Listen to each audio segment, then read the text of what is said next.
Saudações, eu sou o Renato Veloso e nessa aula vamos falar sobre o lançamento.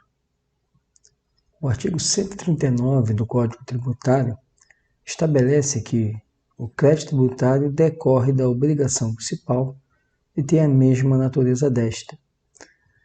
É interessante nós observarmos que sempre para que nós cheguemos à etapa do crédito tributário, é necessário que nós tenhamos a hipótese de incidência, temos o fato gerador, temos a obrigação tributária e, por conseguinte, cheguemos ao crédito tributário. Mas para que a obrigação tributária se transforme no crédito tributário, é preciso que haja um evento intermediário. E esse evento é o lançamento, porque o lançamento é o ato que vai constituir o crédito tributário, verificando exatamente os requisitos da obrigação tributária. Por isso que a obrigação tributária decorre da obrigação, porque sem o surgimento da relação jurídica obrigacional, não é possível a realização do ato administrativo do lançamento para que tenhamos o crédito tributário. O artigo 140 do Código Tributário disciplina que as circunstâncias que modificam o crédito tributário, sua extensão, seus efeitos, garantias, privilégios ou situações que excluam sua exigibilidade não afetam a obrigação tributária que lhe deu origem. Por quê? O crédito tributário ele é resultado desse ato administrativo.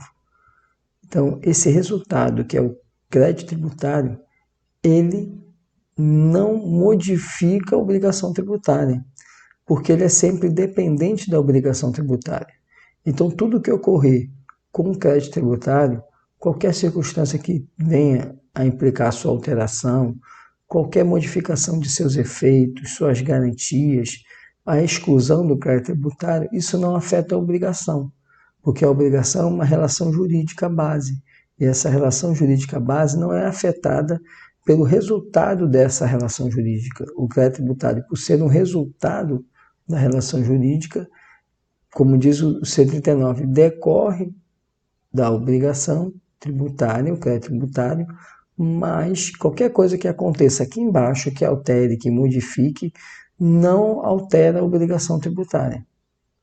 O artigo 141 do Código Tributário explica que o crédito tributário regularmente constituído somente se modifica ou extingue ou tem sua exigibilidade suspensa ou excluída nos casos previstos nesta lei, fora dos quais não podem ser dispensadas, sob pena de responsabilidade funcional na forma da lei, a sua efetivação ou as respectivas garantias. Então vamos entender aqui o artigo 141 do Código Tributário.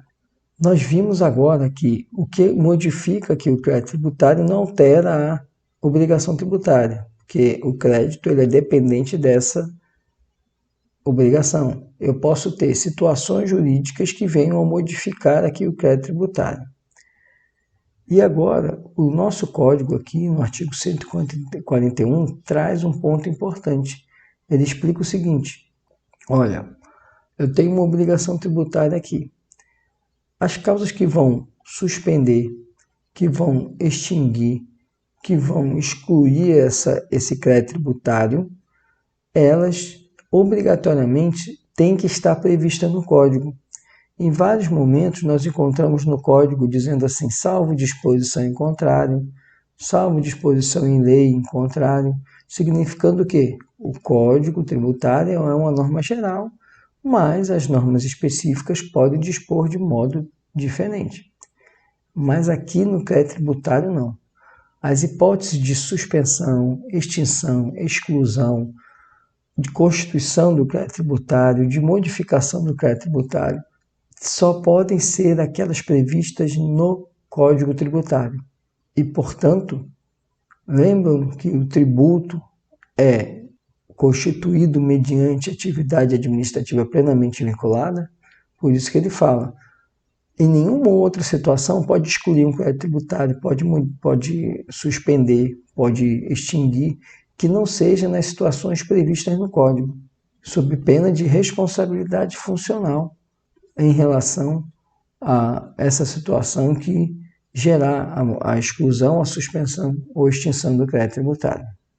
E o artigo 142 é o mais importante dessa aula, porque ele nos traz o conceito de lançamento.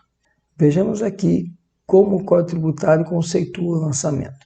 Diz que compete privativamente à autoridade administrativa constituir o crédito tributário pelo lançamento, assim entendido o procedimento administrativo tendente a verificar a ocorrência do fato gerador da obrigação correspondente, determinar a matéria tributável, calcular o montante do tributo devido, identificar o sujeito passivo e, sendo o caso, propor a aplicação da penalidade.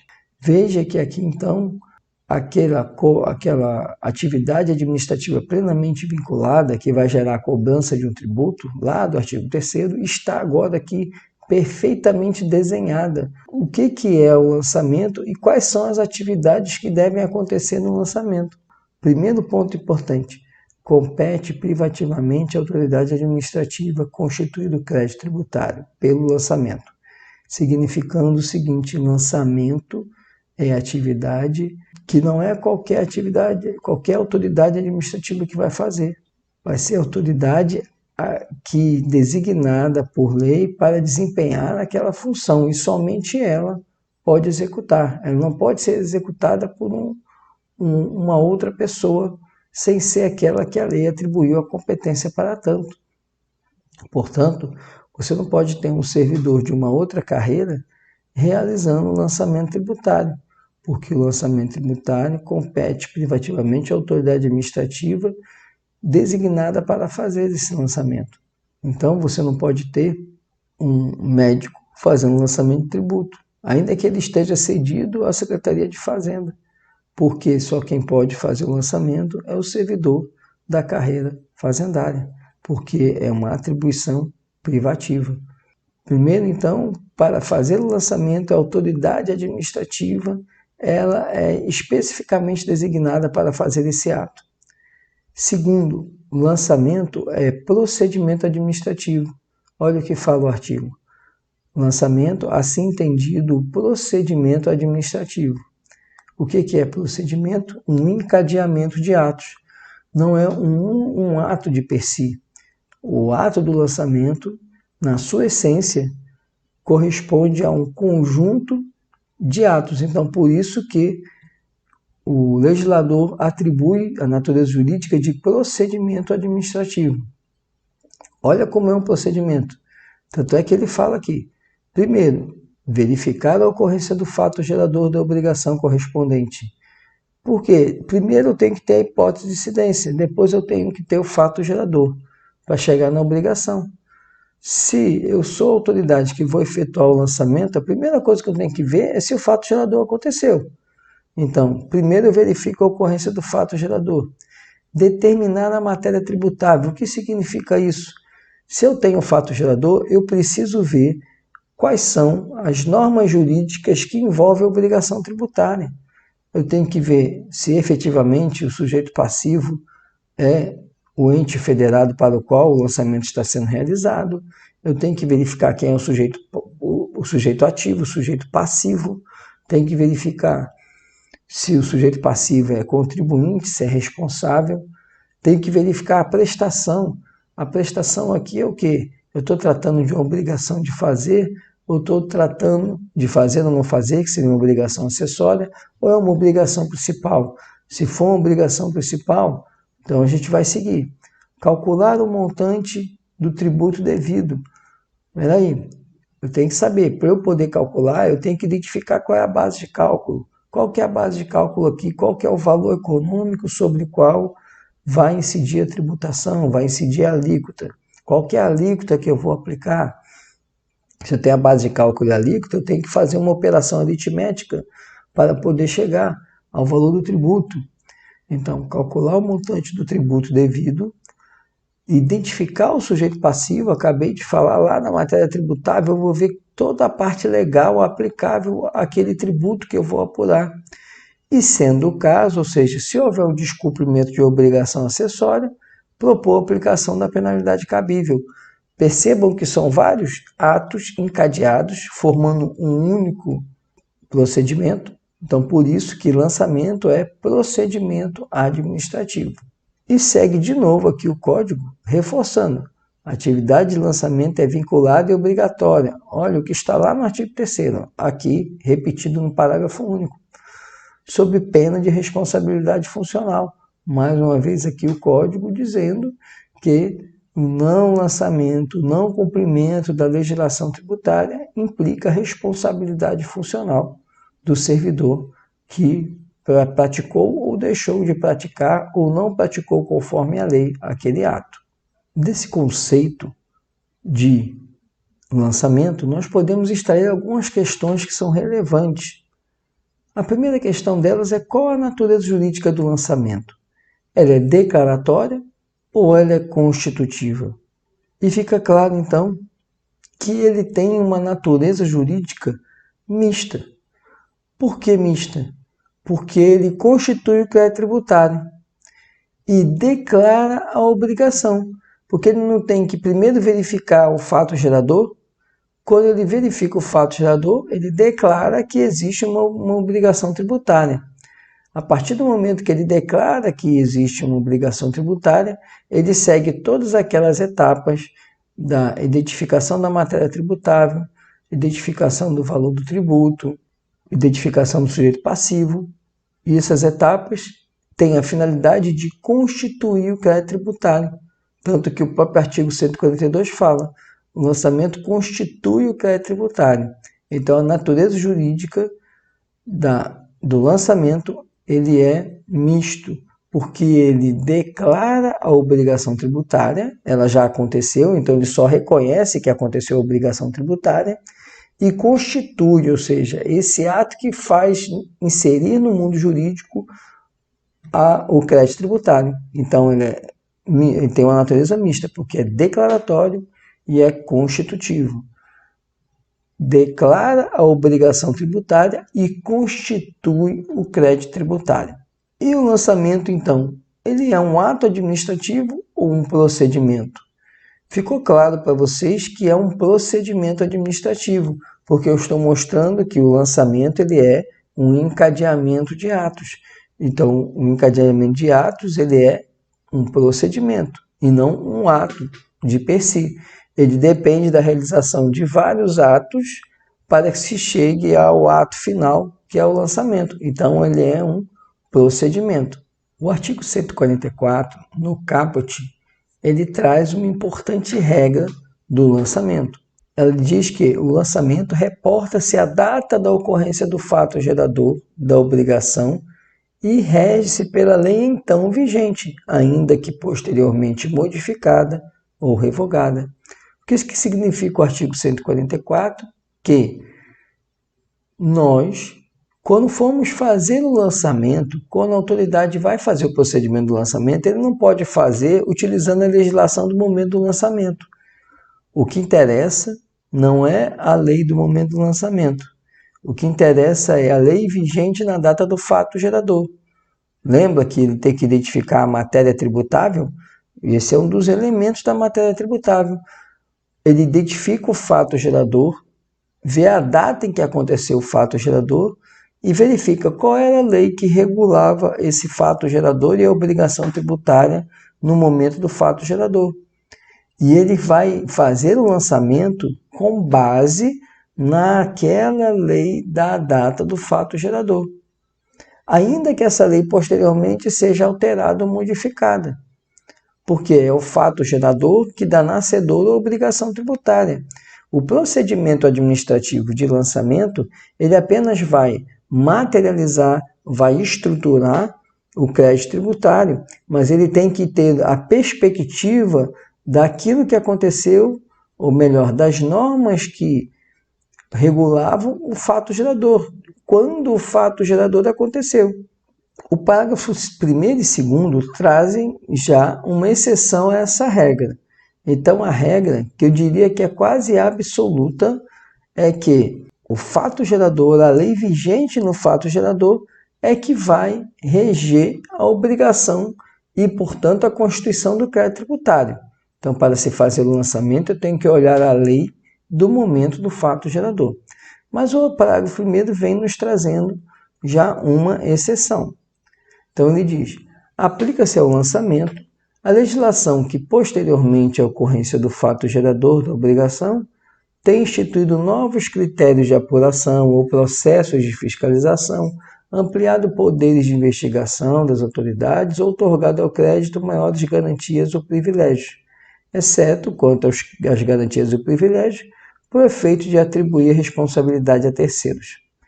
Então, o que o nosso código diz aqui? Primeiro, ele diz que a regra é: quando eu vou fazer um lançamento, eu não uso a lei do momento do lançamento. A lei que vai balizar o lançamento é a lei vigente na data do fato gerador. Só não vai ser a lei na data do fato gerador em alguns aspectos. Por exemplo, as novas leis após o fato gerador, que instituíram novos critérios de apuração do tributo, processos de fiscalização, eu vou usar a lei do momento que eu estou atuando. Veja, perceba que eu estou falando que essa lei ela vai apenas disciplinar aspectos procedimentais da fiscalização, procedimentais da análise, da apuração do tributo, não aspectos materiais. Então, por exemplo, se eu quiser ver a alíquota, eu tenho que usar a alíquota da data do fato gerador, pouco importa que tenha tido alteração posterior. Mas se, por exemplo, veio uma nova lei dizendo o seguinte, que a autoridade fiscal, no momento da apuração do tributo, poderá se valer em determinadas hipóteses do critério de arbitramento. Veja, esse critério de arbitramento ele está voltado para quê? Para uma forma de apuração do tributo. Então, essa forma de apuração do arbitramento eu vou poder utilizar porque vai ser a lei vigente na data do lançamento. Diferente, por exemplo, de eu saber quem é o sujeito passivo, de eu identificar quem é o responsável tributário, de eu identificar a base de cálculo.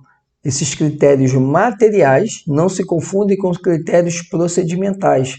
O que for de procedimento, eu vou usar do momento do lançamento. O que for critério material da obrigação tributária, obrigatoriamente eu vou usar do momento do fato gerador. Outro aspecto, questão de poder de investigação, ou seja, veio uma nova lei possibilitando que o fisco tivesse livre acesso ao sigilo fiscal. Esse livre acesso ao sigilo fiscal não vai ser daqui para frente, ele vai poder utilizar esse procedimento de fiscalização, esse poder de investigação, em relação aos fatos geradores anteriores a essa lei, porque apenas é um critério procedimental. Garantias e privilégios do crédito tributário. As garantias e privilégios do crédito tributário são inerentes ao momento de cobrança do crédito tributário. Veja que já é um momento posterior ao próprio crédito tributário. Então, essas garantias e privilégios do crédito tributário vão ser aquelas que eu estiver utilizando no momento do lançamento. Então, essa modificação de garantia ou privilégio do crédito tributário não vai gerar, eu não vou utilizar, melhor dizendo, aquelas previstas no momento do fato gerador. Eu posso usar as previstas agora. Se surgir uma lei dando mais garantias ao crédito tributário, eu vou usar essa nova lei para poder dar mais garantias ao crédito tributário que está ali pendente de cobrança. Mas para efeito de lançamento, eu não preciso me preocupar com a modificação ou não. Quais eram as garantias ou privilégios da data do fato gerador? Não preciso me preocupar com isso. Eu vou me preocupar com as garantias e privilégios do momento da cobrança. Então, as posteriores alterações, a partir do fato gerador, as posteriores alterações nas garantias e privilégios do crédito tributário, eu posso adotá-las sem problema nenhum, porque eu não preciso usar aquelas do momento do fato gerador. A única exceção é por quê? Porque é elemento da obrigação lá, a questão de mudança do sujeito passivo, de atribuir uma responsabilidade tributária. E se eu não posso usar os posteriores ao fato gerador. Por quê? Porque isso é um elemento da obrigação tributária, sujeito passivo. Então, obrigatoriamente, ainda que tenha modificação a respeito da garantia, mas esteja relacionada à responsabilidade tributária, como é um elemento da sujeição passiva, obrigatoriamente esse elemento eu só posso usar da data do fato gerador. Eu não posso usar o posterior.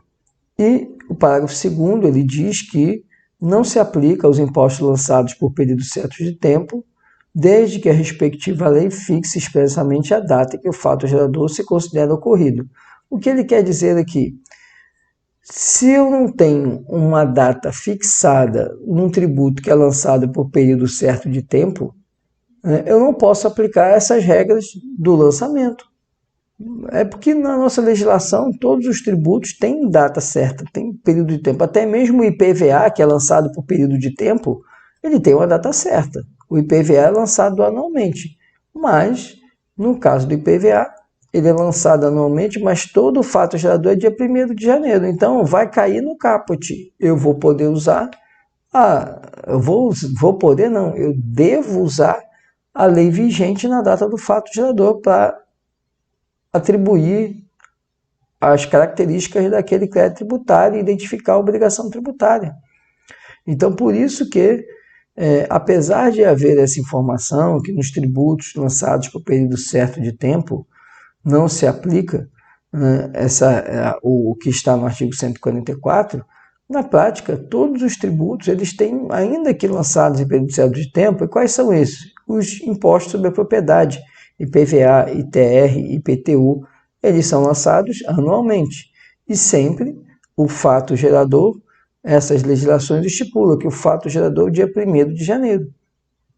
Então, apesar de haver essa exceção, na prática ela não é adotada.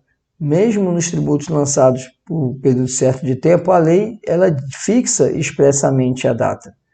Então, por isso que não vai se aplicar essa situação do artigo 144, do parágrafo 2º, que eu quero dizer.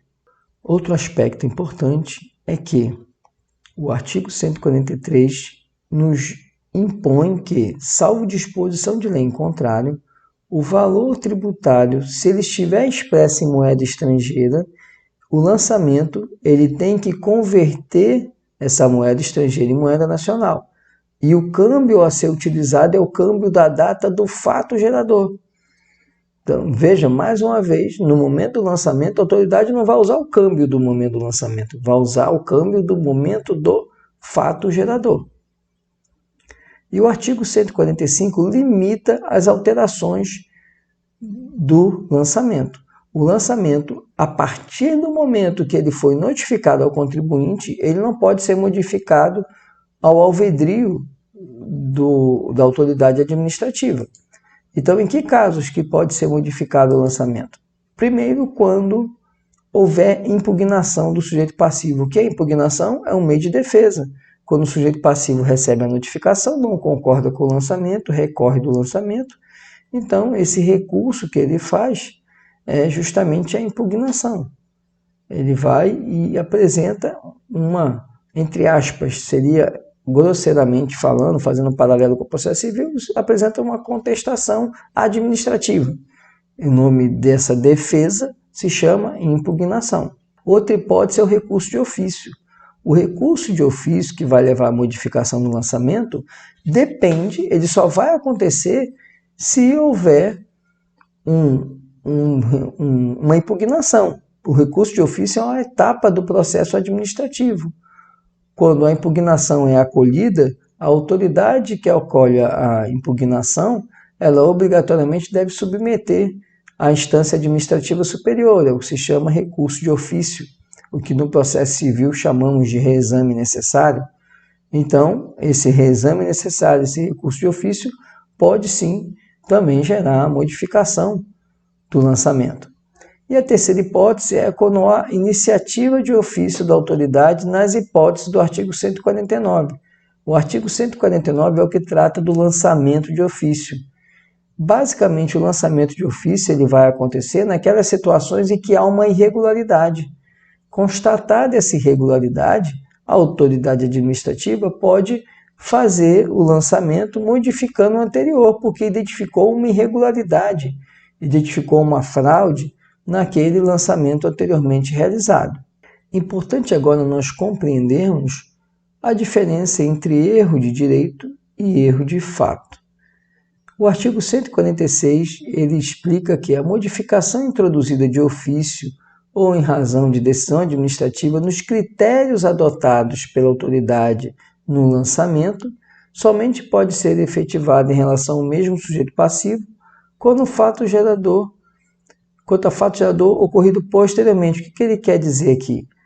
Olha, se antes a interpretação do direito tributário pela autoridade fazendária era no sentido e ele modificar essa interpretação, essa mudança de interpretação não pode retroagir, não pode atingir outras situações, outros lançamentos que já foram efetuados. Ela só pode atingir os novos lançamentos. Então, a mudança no critério de realização do lançamento, a mudança no critério de interpretativo da própria norma tributária não pode retroagir, ela só pode ser aplicada daqueles novos lançamentos em diante.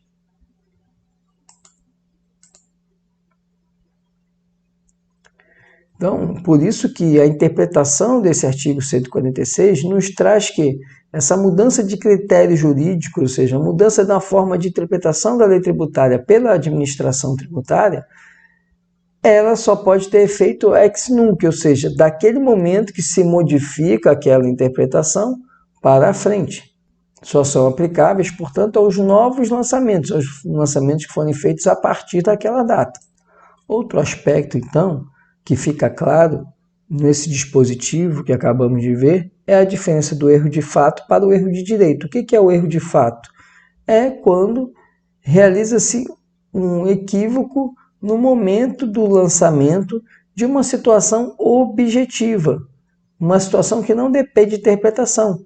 Por exemplo, a autoridade fazendária foi lançar ali um tributo e, digamos, ali era 1.000 metros cúbicos de madeira. E ao invés de ele preencher 1.000 metros cúbicos de madeira, ele preencheu 100 metros cúbicos de madeira. Esse é um erro objetivo. Não houve um equívoco de interpretação, não foi a respeito de como ele analisaria as situações jurídicas inerentes ali. Simplesmente era 1.000 metros cúbicos de madeira e na hora de ele fazer o lançamento, ao invés de digitar 1.000, ele digitou 100. Esse erro de fato, um erro fático, pode possibilitar a correção do lançamento. Agora, o erro de direito, que é o que vimos no artigo, ou seja, a interpretação, os critérios jurídicos, ele não pode ser aplicado para aquele lançamento que já foi realizado. O erro de fato, então, ele pode gerar a correção do lançamento. O erro de direito, que é o erro relativo à interpretação jurídica da interpretação da norma tributária e sua aplicação, não pode alcançar lançamentos já efetuados. Essa mudança de interpretação da lei tributária só pode ser utilizada para os lançamentos a partir daquela data da modificação do critério de interpretação da norma tributária pela autoridade fazendária. Esse era o conteúdo que tínhamos para estudar. Muito obrigado pela atenção de todos e até nossa próxima aula.